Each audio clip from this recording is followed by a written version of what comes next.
Welcome to Weekly Digest, where we highlight the works of ministers of government as they push the administration's development agenda. Minister of Natural Resources Vikram Bharat said Guyana will continue along a low-carbon pathway, building on the strategy of former President Bar Jagdeo that has earned the country US $250 million.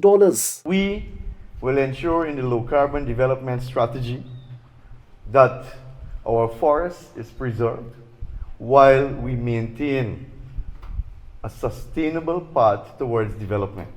And that is what the low-carbon development strategy really speaks to. It speaks to sustainable and responsible mining and logging activities. We didn't say that we're going to stop mining or logging because we understand that many communities, many people depend on these economic activities for a livelihood. Minister of Culture, Youth and Sport Charles Ramson witnessed the restart of the Guyana Cricket Board's inter-county cricket after a 9-year hiatus. I'm very pleased to be here so that we can recommence in a very solid, firm, crystallized and permanent way the inter-county as a signal of the direction that cricket is heading in. He gave the assurance that cricket practice will occur year-round in each region as government is upgrading multiple sport facilities. The Central Housing and Planning Authority on Friday signed 126 contracts worth over $56.8 billion for significant infrastructural projects across Guyana. One of the projects include the construction of a 4-lane highway from Great Diamond to Craig. The volume of contracts we'll be signing today is a clear demonstration of your government's commitment to meeting two critical needs for our citizens. One, access to housing. Two, to provide subsidized housing. And yes, subsidized, because the lots, the allocations that we make, the cost that the beneficiaries pay for those lots is subsidized. And it is subsidized by the infrastructure cost that we're signing for today. Residents in Wakapoa and Akawini, Region 2, will soon have access to potable water with the drilling of new wells in their villages. So we have purchased one as a result of that commitment last November, which arrives next month in March. As a result, the first grouping or areas that rig will be placed or sent is in the Pomeroon River.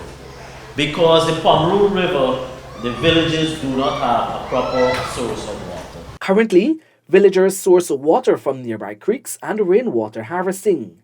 Minister Kroll stated that the government aims to ensure that all hinterland and riverine communities have access to potable water by 2025. When we took over in August 2020, the hinterland and the riverine for our communities like yours, right? So this part of Region 2, riverine for Region 3 at Armenian Village, Region 3, the one Armenian Village in Region 4. When you take all that into consideration, access to potable water was only at about 46%. Less than half had a proper source of water. If they were getting was either what you have now from the tanks, or where you do rain harvesting, or you pump from the creek. By the time of last year, with the injection every year, and last year hinterland budget was over 400 million plus, we would have moved that coverage in the hinterland to 75%. The Central Housing and Planning Authority is also sponsoring 3 students in the New Guyana Schools of Project Management for Construction Professionals program. I want to start off by thanking New Guyana School for introducing this program and the initiative in terms of going in this direction. So when one looks at the overall housing sector, construction sector, I'm sure you'll agree that a program of this nature is both timely and welcome. Whilst the 24-hour emergency repairs on the Demerara Harbour Bridge were underway, Minister of Public Works Bishop Juan Echel visited the Stabroek Market Stelling and the Vredenhoop Stelling to ensure that the safety measures implemented were being followed. So we are out here to ensure that all the safety mechanisms are in place. The commander is here with me. There have not been one report of a robbery, assault, or any misbehavior here all day. And that's enough for us to say a big thank you to the security forces as well as to the citizens of Guyana who have acted very, very responsibly.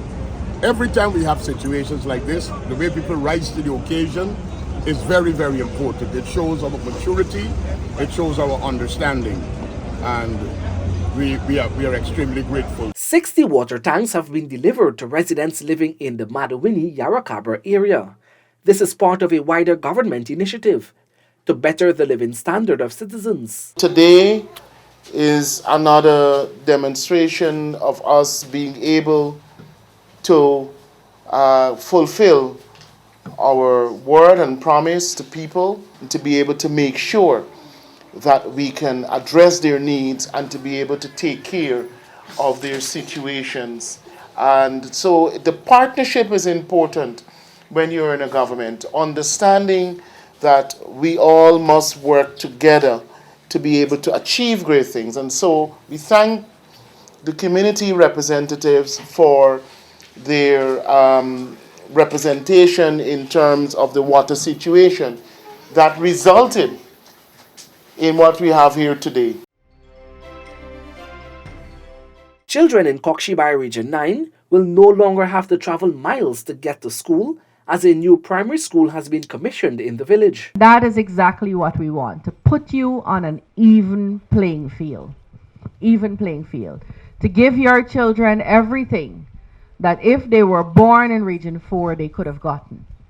And we are very certain that once we do that, you will see your children excel. The breakfast program and the Because We Care cash grant will be extended to the students in the village. In keeping with the Ministry of Education's mandate to ensure that every child is a fluent reader by grade 4, while advancing the use of technology, the Literacy and Robotics program was launched at Danamsil Primary School in Region 3. Our estimation says that in 6 weeks, all of these children could be at a significantly higher level. And so this is a program we are starting here because we believe there's nothing more important we can do than to produce readers from the school system. The Board of Industrial Training BIT continues to create avenues for persons to be trained and certified to enter the workforce. Some 131 persons graduated from various programs in Linden, Region 10. We have to move to the next stage, where you're accredited and certified. We have signed a couple of mornings ago a memorandum of understanding with the Electrical Inspectorate, because our intention is to ensure that the people we have trained, they can go beyond where they're at the moment. Residents from various communities in Region 9 are set to benefit from transformative projects in education, healthcare, social and welfare development. Very soon, you're going to see a $20 million US for the expansion of the Latam Hospital. And whilst we're doing so, we're also building upgraded regional hospitals. We intend to upgrade further the facilities at Anai. The efforts of government ensure the services on the coast is mirrored in the hinterland. Minister of Agriculture Zulfikar Mustafa emphasized that 10,000 acres of land will be made available to rice farmers in the Mahaika Maikonia Bari Agricultural Development Authority MMA ADA scheme. We are trying to open up more lands. I am looking to see that those persons who don't have land will receive those land. I'm hoping next crop, by the end of next crop, we'll have at least about 10,000 acres more to come under rice cultivation. With the aim of being self-sufficient by 2025, The PPPC administration remains committed to the cultivation of corn and soybean in the intermediate savannas. Over $1.2 billion was allocated in this year's budget for infrastructural development in Tacama, where soya is being widely grown. Almost 1,200 tons of soya will be harvested very shortly. That shows our commitment in diversifying. We are seeing a revolution, we are seeing a change in the agriculture sector. Not only rice and sugar have been dominating our country's agriculture sector, but we are seeing growth in all the other sectors. Some 84 hemodialysis patients received the $600,000 from the Ministry of Health. This money is budgeted to subsidize their treatment cost. This is going to continue throughout the year, and I want to encourage all persons who require dialysis treatment to come to the ministry, enroll in the program so that we can give you the assistance. Government held a stakeholder sensitization session on the implementation of an electronic single-window platform that will simplify the way business transactions are conducted in Guyana. The modern Guyana cannot be one that does not include a complete re-engineering of the manner in which government agencies deliver services. Meanwhile, Minister of Tourism, Industry and Commerce, Onij Walwan, stressed the impact the electronic platform will have on Guyana's economy. Most of you would readily appreciate the central importance of import and export processes for commerce and for the strength of our economy.